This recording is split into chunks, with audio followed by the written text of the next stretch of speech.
आप कोई कवच पढ़ लो, आप कहते हो सुनते हो कि आप क्या कवच पे श्रद्धा नहीं क्या?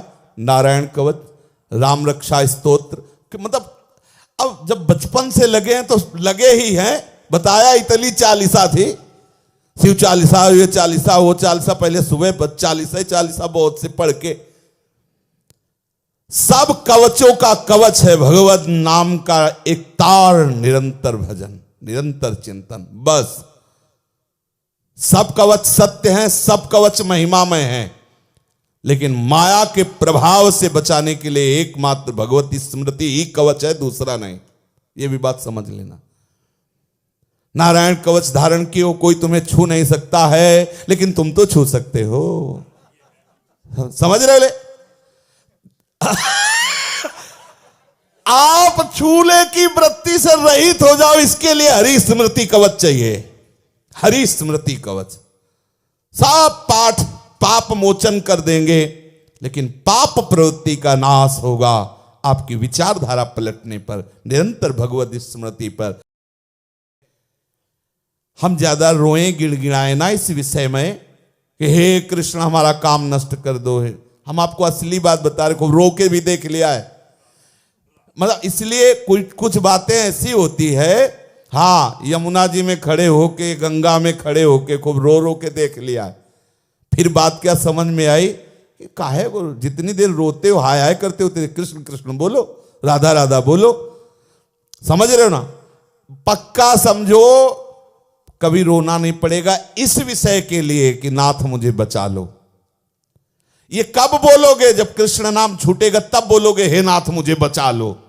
अगर कृष्ण कृष्ण चल रहा है तो ये बोलने का अवसर आपको नहीं मिलेगा कि हे नाथ मुझे बचा लो। ये अंदर की बात आपको कह रहा हूं, बिल्कुल उसे खूब अच्छे से पढ़ा हुआ समझा हुआ विषय अंदर का। जब हम भजन छोड़ते, जब हम नाम छोड़ते हैं, तभी कोई न कोई ऐसी कमी हमें परास्त करती है, हमें फिर पुकारना पड़ता है नाथ मुझे बचा लो। जो महापुरुष जन है कि आपको पुकारने की भी जरूरत नहीं है, प्रभु से आर्तभाव होकर पुकारने की भी जरूरत नहीं। वो जानते हो, इसी बात का अनुभव किया।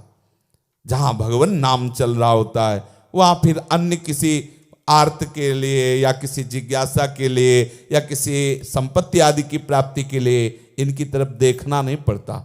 सारा वैभव, सारी सामर्थ्य उसके चरण चूमती है। अभी सुना आपने, बाहरी और भीतरी कोई भी विकार उसे परास्त नहीं कर सकता। तो आर्तभाव होगा इस बात के लिए कि मेरी रक्षा करो। पीछे सुना जो मुरारी किसी चरणों का आश्रय ले लेता, साम्राज्य लक्ष्मी उसके चरणों को चूमती है। श्री कृष्ण चरण आश्रित किसी वैभव के लिए आकांक्षा करे, हमारी निरंतरता में कमी ही हमारी परास्त होने की वृत्ति है। वो हमारे पास है, कोई हमें परास्त नहीं कर सकता। हम स्वयं से स्वयं में परास्त हो जाते हैं, हम अपने ही दांव में फेल हो जाते हैं। बैठाल लो हृदय में, बैठालने की बात कह रहे नहीं, ये प्रश्न आपके हृदय में कई बार उठेगा और हो सकता है वो आपकी आस्तिकता की धरा को हिला दे कि इतना पाठ करता हूं, इतना भजन, और ईमानदारी से करता है, ऐसा नहीं साधक। वो ये भी अनुभव की बात कह रहा हूं। अगर हमसे जो गलती हुई, अगर वो गलती प्रकाशित हो जाए, आप सब हम एक ही उसमें बैठे हुए हैं, हमारे अंदर में जो गलती चिंतन हुआ, जो गलती वृत्ति आई, अगर वो गलती प्रकाशित हो जाए तो कोई नहीं कहेगा कि भजनानंदी है। समझ में आया? और वो ईमानदारी से भजन करता है, तभी वो सोचता है कि कब वो तिथि आएगी, तारीख आएगी, वो मिनट आएगा जब हम इन सब विकारों से ऊपर, वो दिन होगा अव्याव्रत भजनात् तद्स्मरणे परम व्याकुलते। ये इसके बिना ये कार्य होता रहेगा, चाहे जितना समय आप लगा लो। बिल्कुल फाइनल की बात समझ लीजिए। इसमें आज मतलब आपके प्रोत्साहन की बात नहीं कह रहा, बिल्कुल हृदय खोल के, हम हृदय पढ़ के आपको बात बता रहे हैं। जब तक आपके भजन में निरंतरता नहीं आएगी तब तक विक्षेप पड़ता रहेगा, माया का आकर्षण आपको प्रभावित करता रहेगा, आप लड़खड़ाते रहेंगे, आपके अंदर अशांति बनी रहेगी। आपको पूरा का पूरा बल लगाना है निरंतरता के लिए। नाम अपने पास तो अभ्यास के लिए गुरुजी ने सब सामग्री दे दी है। नाम है, वाणी है, प्रभु का कीर्तन है, प्रभु के लीला गुणों का श्रवण है, महापुरुषों के चरित्रों का गान है, चरित्रों का श्रवण पठन चिंतन। बड़ा एक क्षण हानि हरिवंश के नाम अंतर परे, लाभ हरिवंश उच्चरत बानी। तब सुख हरिवंश गुण नाम रसना रटत, और बहु बचन अति दुख दानी।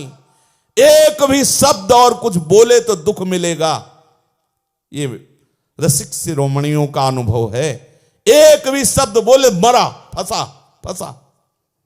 जहां प्रभु से अलग हटके बोले फंसे, जहां जो क्षण प्रभु के चिंतन से चूका गया हानि हरिवंश, कोई ना कोई फंस जाएगा।